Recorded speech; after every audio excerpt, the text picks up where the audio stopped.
প্রিয় শিক্ষার্থীরা কেমন আছো তোমরা সবাই? আশা রাখছি সবাই অনেক বেশি ভালো আছো। আজকে আমি তোমাদের সাথে কথা বলবো একদম শেষ মুহূর্তে এসে তোমরা ফিজিক্স প্রিপারেশনটা কিভাবে নিবা। তোমরাও এটা ভালো করেই উপলব্ধি করতে পারতেছো যে ভাইয়া সব বিষয়ে পড়ার টেকনিক সেম না এবং সব বিষয়ে রিভিশনের টেকনিকও সেম না। প্রত্যেকটা বিষয়ের জন্য পড়ার টেকনিক এবং রিভিশনের টেকনিক কিন্তু আলাদা আলাদা হয়ে থাকে। তো আজকের আমি এই ভিডিওটাতে তোমাদের ফিজিক্স লাস্ট মোমেন্টে কীভাবে প্রিপারেশন নিবা সেই বিষয়টা নিয়ে একটু আলোচনা করব। তো প্রথমেই দেখো ভাইয়া, ফিজিক্সের প্রাণ কি জানো? সূত্র। হ্যাঁ, তো একদম প্রথম ধাপে তোমাকে যে কাজটা করতে হবে ভাইয়া, সেটা হচ্ছে গিয়ে তোমাকে সূত্র ভালো মতো মুখস্থ করতে হবে। হ্যাঁ, মানে ফিজিক্স রিভিশনের শুরুটা কিভাবে হবে। তোমার কাছে তুমি যেভাবেই হোক, হয়তো বা তোমার কাছে নোট আছে অথবা গাইড আছে, টেস্ট পেপার আছে, যাই আছে, সবার প্রথমে 1 নাম্বার ধাপে তুমি যেই কাজটা করো, তোমার যতগুলা সূত্র আছে সেই সূত্রগুলাকে কি করে ফেলো, ক্লিয়ার করে ফেলো, সূত্র মুখস্থ করে ফেলো। এমন কোনো সূত্র যাতে না থাকে যেটা তুমি পারো না, ঠিক আছে? সূত্র এমন কোনো সূত্র যাতে না থাকে যেটা তুমি পারো না। সো 1 নম্বরে তুমি যেই কাজটা করবা সেটা হচ্ছে কি বলতো, সূত্র। ঠিক আছে, যতগুলা সূত্র আছে সবগুলা সূত্রকে তুমি মুখস্থ করে ফেলো, এই কাজটা করবা। এরপরে কি করব ভাইয়া, বই রিডিং পড়বো। আসলে তোমাদের পদার্থবিজ্ঞানের যে বইটা আছে সেই বইটা যদি তুমি প্রত্যেকটা সাবজেক্টে রিডিং পড়তে চাও, আমি পার্সোনালি মনে করি এটাতে এত বেশি ইনফরমেশন কিন্তু এটাতে নাই। সো তুমি বলতে পারো যে বইটা রিডিং পড়া তোমার জন্য টাইম ওয়েস্ট। তো কী করবো ভাই, অল্টারনেটিভ কী? তো অল্টারনেটিভ হিসেবে যাদের বই ছাড়া কোনো নোট নাই, কিছুই নাই, হ্যাঁ, তাহলে তাদের জন্য তো আসলে কিছুই করার নেই, তাহলে বইটা একটু রিডিং পড়বা। বাট অল্টারনেটিভ হিসেবে আমি তোমাদের বলবো যে তোমাদের কাছে কি নোট আছে নিজেদের করা? তাহলে যদি নোট থাকে তাহলে সবার আগে সূত্রটা মুখস্থ করে তোমরা হচ্ছে জাস্ট নিজেদের নোটটা একটু করবা। করার পরে এখন থেকেই তোমরা একটা কাজ করতে পারতে, আমি জানি না তোমরা করছো কিনা, বাট এখনও সময় আছে পর্যাপ্ত পরিমাণে, 20 দিনের মতো সময় আছে। তো এখন থেকেও তোমরা একটা কাজ করে ফেলতে পারো। সেই কাজটা কি ভাইয়া, ফিজিক্সের আগে কিন্তু আমি দেখলাম তোমাদের একদম আপডেট রুটিন অনুযায়ী 3 দিনের মতো বন্ধ আছে, যতটুকু আমার মনে পড়ে 3 দিনের মতো বন্ধ আছে। সো 3 দিন টাইম কিন্তু ফিজিক্সের জন্য খুবই এনাফ।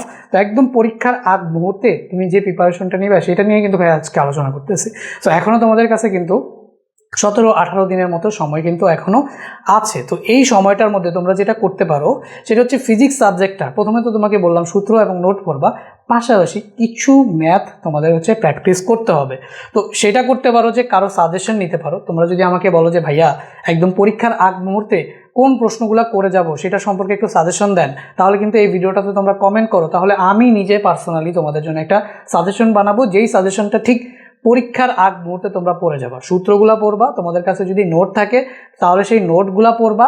আর হচ্ছে ভাইয়া তোমাদের কিছু সৃজনশীল, স্পেসিফিক সৃজনশীল প্রত্যেকটা চ্যাপ্টার থেকে যে একটা করে সৃজনশীল জাস্ট করে যাবা, তাহলে সবগুলা টাইপ কভার হয়ে যাবে। তো এরকম মানে ধরো 5টা থেকে 7টা সৃজনশীল করলে ওই চ্যাপ্টারের মোটামুটি যতগুলো টাইপ আছে সবগুলো সম্পর্কেই মোটামুটি বিস্তারিতভাবে আইডিয়া তোমার মাথায় চলে আসবে। এরকম 5 থেকে 7টা কোয়েশ্চেন সিলেক্ট করে দেন, তাহলে কমেন্ট করে আমি করে দিব।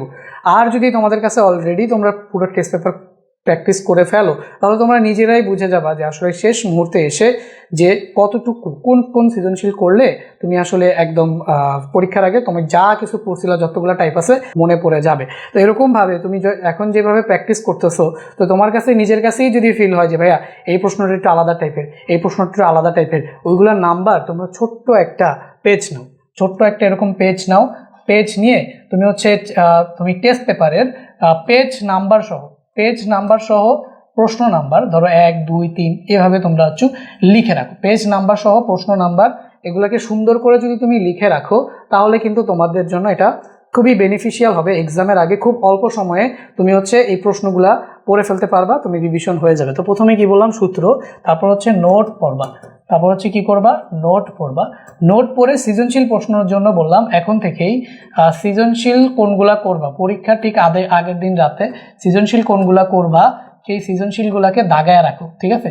সৃজনশীল সেগুলোকে দাগায় রাখো বা খাতায় লিখে রাখো। সো ওইগুলো তুমি সিলেক্ট করে রাখবা যে আমি এই চ্যাপ্টারটা পড়ছি, এই চ্যাপ্টারগুলোর মধ্যে এই প্রশ্নগুলো আছে, যেই প্রশ্নগুলো যদি আমি পরীক্ষার আগের দিন করে যাই তাহলে আমার কনসেপ্ট পুরা কি হয়ে যাবে, ক্লিয়ার হয়ে যাবে। এটা তুমি আগে আইডেন্টিফাই করবা, আইডেন্টিফাই করে সেই প্রশ্নগুলো আগে সৃজনশীল নাম্বারগুলো দাগায় রাখবা। তো এতক্ষণ যা পর্যন্ত পড়লাম, সূত্র পড়লা, নোট পড়লা, সৃজনশীলগুলো পড়লা, তো এতক্ষণে তোমার মনে করো সৃজনশীল করার ক্যাপাবিলিটি হয়ে যাবে। এখন ভাইয়া কখর জন্য কি করবো আর এমসিকিউর জন্য কি করব? তো দেখো, তুমি যদি কখর জন্য ফোকাস করো তো আমি তোমাকে বলবো কখর জন্য প্রত্যেকটা সাবজেক্ট আগে তো তুমি সিলেক্ট করছো যে কোন কোন চ্যাপ্টার থেকে তুমি অ্যান্সার করবা, তো ওই চ্যাপ্টারগুলার যতগুলা কখ আছে তুমি টেস্ট পেপার থেকে প্রিভিয়াস বোর্ডের যতগুলা প্রশ্ন আছে সবগুলা টেস্ট পেপার থেকে পড়ে যাবে একদম। এটা হচ্ছে আগের মুহূর্তে, আগে থাকতেই তো পড়া আছে না, এখন তুমি জাস্ট খালি চোখ বুলাবা দেখবা কখর জন্য টেস্ট পেপারগুলো খালি চোখ বুলাবা দেখবা। আর এমসিকিউ কি করবো ভাইয়া, এমসিকিউ হচ্ছে চ্যাপ্টার ওয়াইজ দেখবা টেস্ট পেপার, একদম টেস্ট পেপারে এতদিন তো অনেক করছো, টেস্ট পেপার করছো, গাইড করছো, তারপর হচ্ছে স্কুল কলেজের প্রশ্ন যা ইচ্ছা করছো, ওইটা ডাজেন্ট ম্যাটার।